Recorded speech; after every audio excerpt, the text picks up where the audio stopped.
of the Mahoning Movement Show. How you doing, bud? Doing pretty good. How you doing, Joe? Good. Last couple shows, you kind of took point on it. You did amazing with your interviews, Oh, so thank you. great job. Trying to I got get to be those. like passive for once and sit in the Yeah, background, right? yeah. Trying to learn some interviewing skills. But yeah, there were some fun shows, good people on. Unfortunately, Trina Williams and Dan Martini had to reschedule for today, so I figure we might as well just talk about like Youngstown State University and the humanities programs there. I don't know if you saw, but there's a petition going around to save the English master's program. And I'm not an English person. I barely speak it, but it's like the MFLA of I don't know if it's just English in general masters or if it's a specific literature one.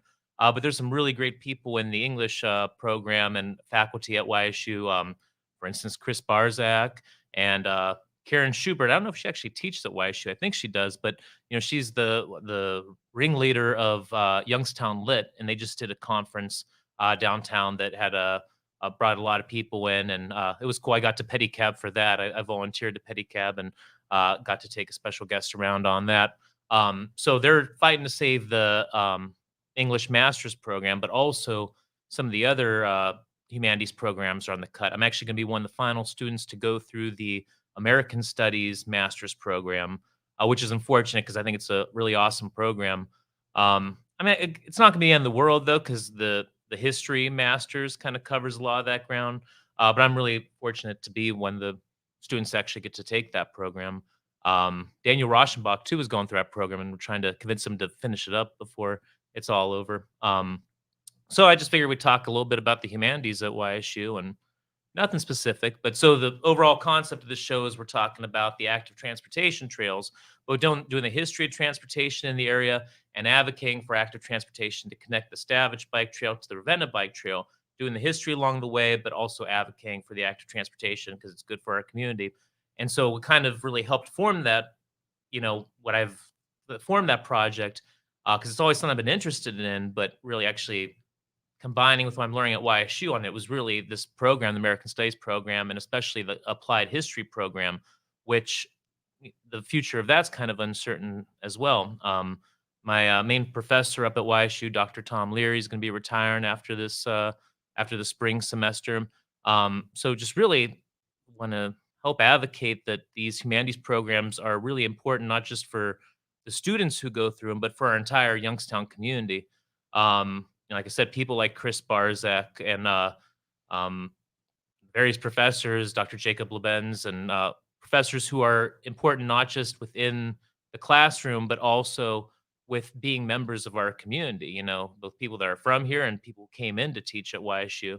So I just figured we'd chat a little bit about that. Yeah, and for those of you who haven't watched the show, Jacob and I spoke a bunch of times leading up to this, and from your perspective, I really do value the fresh perspective and the culture perspective that you've brought even to me. I mean, I'm a libertarian capitalist, and so to hear the ideas of people who might disagree or have different opinions about this, I've never looked at some of these perspectives before, and it's kind of fresh to be able to like put them through the Jacob filter. You know what I mean? When doing that, and I'm telling you, the flavor of business that I got with the downtown area and the people that are more connected and with those cultural veins, it's been eye-opening. And there's some stuff I still yet don't quite understand. So like, I'm a pragmatist, meritocracy. Mhm. And so when you come from like, the academic studies in, the humanists or those more cultural finesse types of things, Mhm. like when you start when the marketplace starts to devalue some of the humanities and don't find a practical use for them in a commercial world, why don't you Mhm. explain like the usefulness or the angle on it, or why Sure. the, go ahead. Well, you are kind of like Bill Gates, Steve Jobs. You're a tech entrepreneur, and I mean, you're much more than that as well. Don't get me wrong, but you come from that perspective. And I respect that a lot. Like you mentioned, like you didn't bother to finish college because you went right in to start your Right. business. You knew what you want to do, and that's great for people like you. And there's people that like really, if you honestly, if you want to make money and just get have a decent living, you're better off going into the trades than going into college. Like become an electrician and plumber, something like that, because you can't. It's jobs that can't be outsourced, and it's interesting work overall. Like actually, I'm lucky having the building down the street because those kind of practical trades like things I kind of had to learn on my own going along. And I've kind of gotten so much of my education in life over the past 10 years of having that building. So there's like so many different avenues you could take. So college and, getting a master's in the humanities, yeah, it's not for everyone in a way, or it is for everyone who wants to do it, you know what I mean? But it's not the only path to take. That you got to figure out what your passion is. And but for people that are looking for like a passion, that are interested in things like that, it's a great thing to do. And Well, what I I would always process with it when you go to academics and get a college degree, it's so that you're going to be using it as a utility in some kind of profession. You know what I mean? And so when there aren't a profession that's connected to some kind of academic pursuit, that's where you start losing me. Like, what's the pursuit then? You know what I mean? what's the pursuit? Yeah. Oh, yeah, and that's, I mean, if you want Let's to go get like, yeah, philosophical, baby. exactly. I mean, it's in there about the pursuit of happiness, which is interesting. Originally they wanted pursuit of property, but then they realized, well, that's a little cold, especially their idea of property at the time, which was messed up. So pursuit of happiness is a little fluffy, but I really think that's what it comes down to. If we want to get into the philosophical thing, what Marx said, from each according to their ability, to each according to their need. Society always needs uh artists and the shaman to some degree. You know what I mean? Well, It's let me give you this example. So as a kid, I never really had an appreciation for art. Like we had Butler up here, we have these great, and I liked that they gave exposure to it, but I thought, that's not ever anything I'm going to pursue. I don't see a potential in it. And as I got older, then I sort of like gained an appreciation. So I was glad that there were people that were fighting on behalf of pictures, Mhm, painted old school pictures, that they're here, mhm. but it took me a while to develop that appreciation. And that's, like we said, you're a entrepreneurial innovator. So was Joseph G. Butler Jr. He his role in the steel industry. I think he didn't necessarily start off. He didn't start off wanting to create an art museum. He started off in iron and steel, and was a great administrator of that, and of course made some money in that. And so that's how he kind of got into art. So you need benefactors to some degree too. Right. Um, at least in our current society, in Right. terms of capitalist society, where we're dependent upon, which I don't think it necessarily should be like that. I think there should be other avenues to make sure that artists get paid. I think one of the most important areas and times in our history was during the Great Depression, when Roosevelt put through like the WPA and stuff, and you had uh, the government. And believe me, I'm not overall big fan of government in general, but at that you need a certain organization to society. And during the Great Depression, you need to have programs to make sure people could eat and also be productive in what they're best at. And you had artist programs and so many great murals in this country, uh, and also sidewalks and infrastructure were done during that time. So yeah, and that's a whole. I guess we got on a kind of tangent about Right. like how society needs to value history, culture, and art, and how do you make sure the people who do that can at least eat, but should also, be able to flourish. Yeah, and having that sort of the ability to take an intrinsic value in something, and not just because it's not going to apply to everybody, to say the art should be here because it creates happiness or creates a pursuit that's fulfilling for the artist, but having sort of like a practical use for that. You know what Well, I it mean? has a value to society overall Right. beyond the artist, and that's I could take it on a whole another direction about how the art goes beyond the artist, but Right. also in a time of which I think rightfully so to some degree, of like cancel culture, where some people should be kind of canceled in a way. But the art does have its own intrinsic value, no matter how bad the person was, or even if it's dated to a degree, it has a place. Now, I think monuments to Confederates don't have a place in the middle of a public square in society, but in terms of art itself, I think they should at least not be necessarily destroyed, but moved into an area, maybe reinterpreted in a way where you deal with the reality situation instead of glorifying someone. But the artifact itself does have its own value, regardless of what's happening. Does that make sense in a way? But that's my take on the whole Okay. monument. If we want to get in that debate, Right. but when you have public squares, that belongs to all of the people, and when you're glorifying someone who dehumanize people, then it has no place in a public square. But the artifact itself belongs somewhere to some degree, but not Newton Falls. I thought it was the dumbest thing that like they wanted to, the mayor at the time or something wanted to bring in like canceled monuments or something for a public display. That seemed a little strange, but All right, well, we Okay. got on a bunch of tangents, but No, but that's it. That's good. yeah. That's what I like most about even sitting down a few times that we had discussions like this is that I knew that we were going to have sort of countervailing opinions. And what's cool about it is I don't necessarily think like you and I need to go through the debate, but we can have more like a philosophical agreement on top of that. Like, Mm. who should win when you get a push and pull? Like, if you have people that disagree on it, like, do you take something that you know somebody disagree with and force it upon them, or do you kind of let it create a balance between the two opposing forces? You know, Yeah, we got as long really as philosophical there. I mean, as long as someone's opinions aren't motivated by hate, like, Nazis, it's not even worth talking to them. That they're idiots. And it's now maybe some people you can win. I was just talking to some friends the other night about that. There is an African American gentleman who like shows trans people the light and actually kind of converts some people over to like not being uh racist a-holes.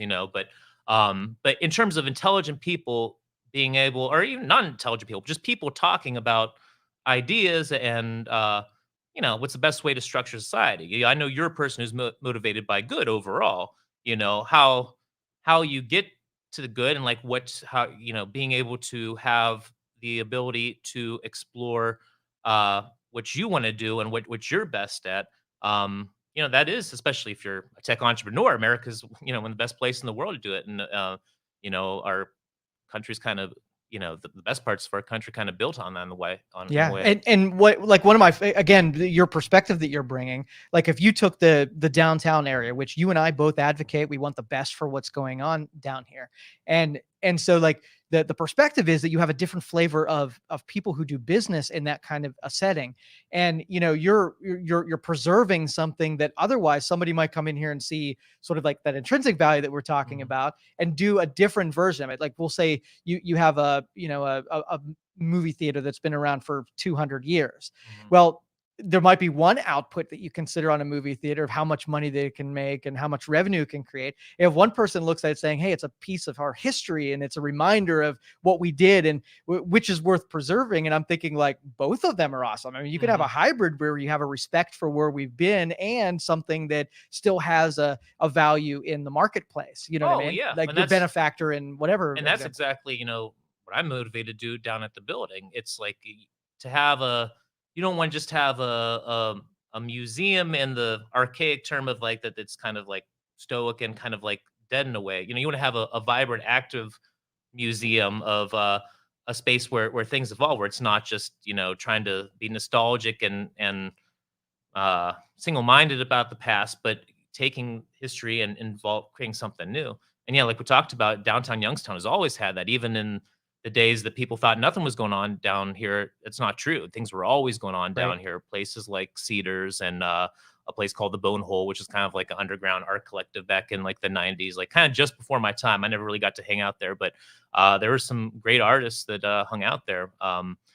And people making we talked about before Chris Strollo made a short film called The Appraiser, which have you got to see I that have yet? not now. All right, we should just actually take the whole show one day. If Chris lets us show it, just show that, stream Yeah, it that'd be out there for that sweet. because people need to see it. It Yeah. was made in 1996. It's only about a half hour long, but it's not just a great like little documentary. It's actually a piece of art as well. They do stop motion animation in it, and it's about tearing down buildings down here and like trying to understand like what's even the angle. And the best I could come up with to some degree is a lot of these buildings were torn down here just to give the demolition companies the money to do it.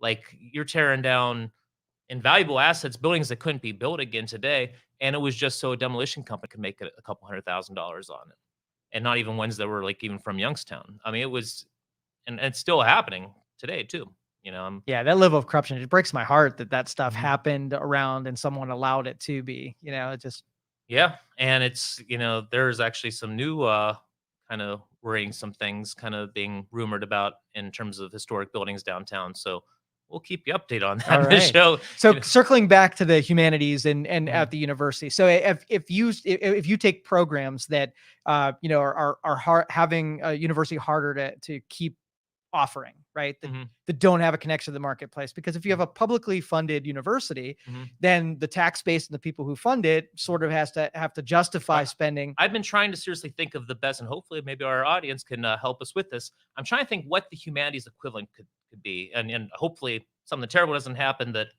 kind of proves this point. But what I'm thinking about is after before 9/11, like there was hardly, I guess there was like not many Arab language programs, and after 9/11, when uh, you know, started to I mean, they don't speak Arab in Afghanistan, but in Iraq as well. But there was a need for Arab translation after 9/11. I mean, a critical security need for the country, and on multiple levels. I mean, just culturally, we should have a multilingual. I mean, I'm not. So I mean, but hopefully other people are more multilingual. But I'm trying to think of like what is like the equivalent where there's a need for humanities, and yeah, you could say it's hard to pinpoint, like, yeah, there's a general need, but in terms of specific need for humanities, and I think there are, I haven't found the perfect example yet, what could be the equivalent, but yeah, we need it as a society overall just to have a society valuing humanities. But there's also specific needs where it does not only serve the marketplace, but All right, well, um, let's change it so that universities are too connected to that, the profession. But let's take like high schools, all right, and school boards justifying music programs, yeah. that kind And of a thing. they were oftentimes the first on the cutting bracket, that on the cutting block, but they're absolutely necessary in terms. I mean, there are some kids who might seem have disabilities. I like to call them variables. I don't like the word disability, but you could say that have like different forms of learning disabilities where music is the one thing that clicks with them. I mean, I think I can't say specifically like composers but I know there's stories of like composers where, I mean, a lot of people on the spectrum as well. Like they may not be able to socially, how social interaction and classroom learning may be difficult for them, but music is a language, and it really is a universal language, which Sun Ra is really cool if anyone's ever heard Sun Ra. But if music is a literally a universal language beyond humanity that makes sense even in nature and stuff. So it is a form of processing information and learning that some kids need, like literally like need to flourish. So yeah, and it benefits everyone regardless. So yeah, you can't just cut the humanities. Okay. So let's kind of like the innovation curve. So if I had a business and I was looking at like the sheet of revenue or sales, right? And I Mhm. have like a couple items at the bottom that don't have interest and nobody's buying any of that stuff. And it's holding up my inventory to be able to expand and add new products to the list because I've got these bottom underperformers where nobody's requesting them, nobody's buying them, and they're just kind of taking up space. So if a university or a school had something that the public really didn't support and their kids really didn't have much interest, even if there were a couple of people that would buy my garment that Mhm. wasn't really popular, is that staving off the expansion of things that Mm. could have an interest because you're holding on to something that doesn't have any Yeah. interest. I did just think of another Oh, example, like good, a good. meme going around, like that was especially going around during quarantine or something. Like, if you don't think artists have values, how many people during quarantine, watched movies, read books, finally rediscovered reading, a lot of people. So there was Conditions yeah, change. Yeah, exactly. nice. So yeah, try doing those things without artists, Right. that yeah, people need them. So but in terms of universities, yeah, the big thing now is like classroom count, and how many students are in your class.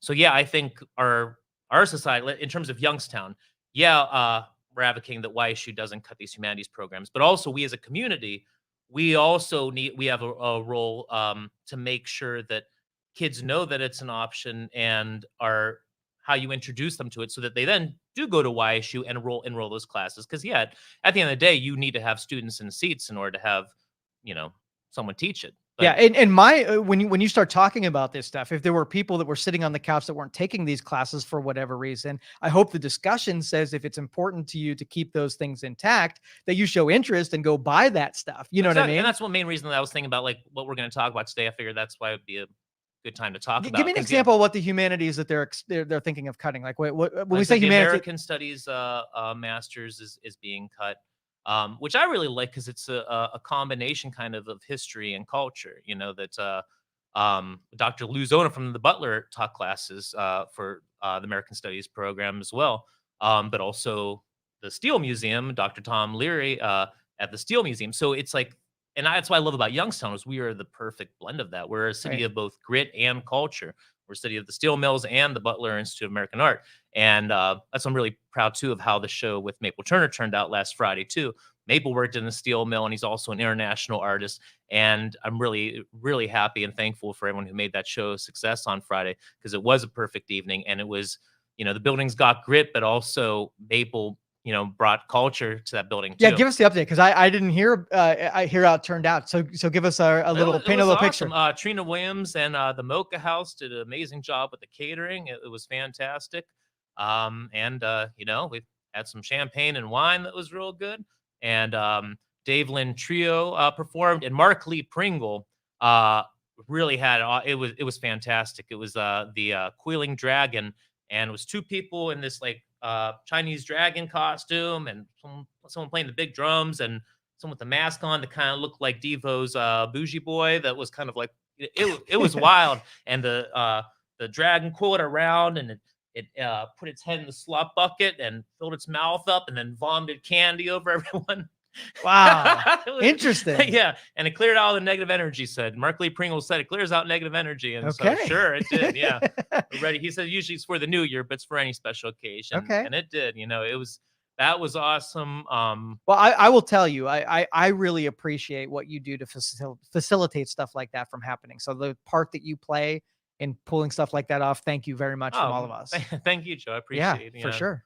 But yeah, it's I mean, I love doing it, and at times, times I got kind of pessimistic and jaded over the past 10 years because it is tough a lot of times. But I'm glad, Maple's someone who, in a way I can't say no to. That he wants to do a show, like, all right, yeah, let's do it. And it's been tough, especially going to school and putting that on at the same time. But it really was awesome. I'm really thankful to Maple for one bringing it, but also kind of like pushing me to bring every time we do a show. He kind of forced me to take the building to the next level, and I think we did for this show, and I'm really happy with how it turned out. But yeah, talking about the humanities, I guess theater, the Bliss is a different, but it still shows the same point of the theater program at YSU. After the steel mills closed, Maple went in, got a scholarship to do theater and fashion design at YSU. So I mean, it is, and it paid off. And he got into Parsons and City College, and he brought that Youngstown culture to the world, and then brought the world back to Youngstown away with what he learned in New York and Paris and places. So, yeah, for both students and also, like I was saying, for faculty, like I think we really need to appreciate the faculty that we have here. I know that's, I got both my undergraduate and getting my master's at YSU, and it's the faculty that makes it. The professors having up there, Dr. Polanyi, Dr. Bonham, and at least in the history department, people like that, Dr. Ayana, they made all the difference in my education. And if we start cutting these programs, and we start just hiring just basic adjunct professors, that don't have I don't know, the skill and knowledge that these tenured professors do, then we lose a lot both in the classroom and in the community. Yeah, and that's, I think we're lucky that we are able to retain some of this talent here, because I mean they could make a living probably bigger than that in bigger markets, and still they decide to stay here and teach the next generation. So I guess that would be, again, that loss would be something you got to calculate in there too, that if you got skill sets that are leaving the area, what are you left with when they're gone? Absolutely. Yeah, and they make an impact, and a literal impact on the community. Well, like Youngstown, who did that English literature conference down here, they're also working on a mural on Andrews Avenue, which they're doing that, I think, in conjunction with the McDonough and some of the art students down there. But it's awesome. Have you seen it? Like down No, by I where, haven't. if you go down Andrews Avenue along Crab Creek, where sorry. Sorry, I didn't mean to slip in there. No, my grandpappy used to dig those crawfish out of Crab Creek All right. back in the day. No, seriously though, on Andrews Avenue, it's really awesome, right across from where Penguin. We got Flea right there, and then Penguin's right across the street from where they're doing their new facility there. And then you got Brilex, but all along there's this big retaining wall, and then you got Mount Carmel up on the hill. There's this big retaining wall that's always been just drab plain concrete, and they're doing this really awesome mural. It looks fantastic. I'll have to check it out. I've never even looked across there. Yeah, drive by. Yeah, Andrews Avenue. It's a neat road, and kind of takes you, like I said, it's along Crab Creek, and so it's like in its own valley. So you're kind of like, it's an interesting way to go out to like Hubbard and up Trumbull County that way. yeah. My uncle had an auto repair shop over there, a Dutch Auto Body. So I kind of grew up as a kid helping out. But Which side of the family, on the Daniel side, or yeah. Oh, yeah. Well, I'm related too. Yeah, there you like, go. What we determined, like we're third cousins or something. Yeah, like that. Yeah, in the family. Yeah, it's really cool. I guess our great something grandfather, I guess, Hungarian immigrant, worked in the coal mines near Connellsville, which I learned more about that through the applied history program. We did a coke oven project, and I went out to Shoaf, which I guess he worked near there back in the day before he came to Niles, Ohio, and so that's where our mutual great grandparents Isn't that came through. cool? Yeah, That is, the history is so cool. This Well, area is so cool for that kind of stuff. absolutely. And just like, yeah, that's what's cool about being a small community of like kind of immigrants too. And like we're all kind of entwined somehow, you know? Right. Right. Yeah. So in the future, what do we got guest wise coming up? I was looking forward to the martinis because I wanted to talk about the stuff that you have over Yeah. in your building, especially Funny Farm Comedy Club. I mean, I We got should have to, Dave Robich on too sometime. sure. Yeah. Dave's really cool. And, you know, great history with Funny Farm. You know, back in the day up at the Metroplex, and that was a large facility. That's larger than, you know, the third floor where we do now. But man, that was crazy back in the 90s up there. And now he's brought it back to my building. We've had some great shows on the third floor, and then hopefully once I get the second floor completely finished, then we'll have larger capacity there for shows too. What's seating like in that? Because I went to the Basil comedy. Oh, you were show. there? I was there. Oh, Yeah. I didn't know you were there. I was Yeah. running around that night to bartend a wedding too. Okay. And, but yeah, how'd you enjoy Oh, yourself? so good. Oh, cool. So good. Yeah. The place was very intimate. Very, you know, the way that you guys got situated in there, it was very, very nicely done. Thank you. Yeah, that was a big turnaround between doing Maple Friday night and then having Basil there Saturday night. So yeah, I had to move stuff Yeah, around. I kind of peeked in on what you had on the second yeah. floor there, Oh, and did it you was get to? Oh yeah. yeah. It was something. It was beautifully set Thank up. you. Yeah. So, I'll give you an updated tour again soon. there we Yeah. go. Cool. Well, yeah, hopefully we have some new guests next week, and definitely want to get Trina and Dan back on. And yeah, and if anybody else, you know, watching wants to come and chit chat, you know, I'm Beautiful. sure everybody's got something interesting to say, you know. Cool. All right, Jacob. Thank you Thanks, so much. Joe. Appreciate it. Yeah.